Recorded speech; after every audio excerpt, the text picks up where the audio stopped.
In this video, we're going to talk about how we can compare strings in Java. And specifically, our focus will be on using the equals method, which returns true or false based on whether two strings have the same contents. So I have here a simple Java program that has a password stored in it. And then I create a scanner that's going to prompt the user for a password, and it's going to store that password in a string that I define here. So what I want to do is see, is the password the user enters the one that I have stored? So I'm going to say if user password, and let me just try with equals to see if that works.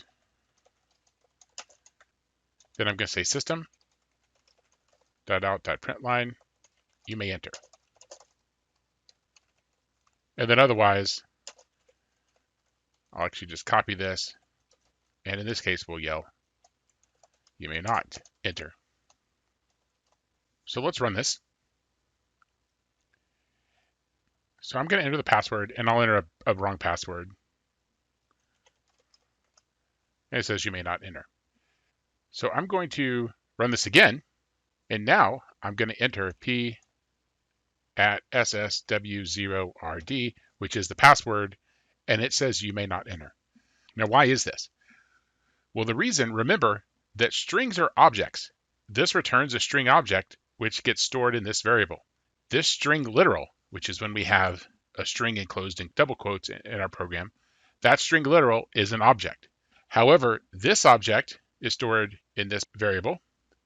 I create a new object when I read from the input, and just because the contents of the objects are the same doesn't mean they're the same object. That's what I'm checking here. With the double equals, I'm checking for equality. Remember, this is not a variable, this is a object reference variable. So when I check if object reference variables are equal, I'm saying, do you point to the same object? And in this case, that's not happening. So what I want to do is use the equals method that string provides. Now you'll notice that the parameter is actually just an object, not another string. And if you're wondering, well, why is that? Well, keep in mind, so we're getting ahead right now, but every class in Java is a descendant of the object class. And so every object has a toString method that converts the object to a string. So by taking an object, it'll take anything and convert it to a string if it needs to. We don't have to worry about that yet. For our purposes, since password is a string and a string is an object, we know that this will work. So we'll say equals, and it changed that. So I wanted that to just be password. So now, so I know it fails very well. So why don't I try giving it the correct password?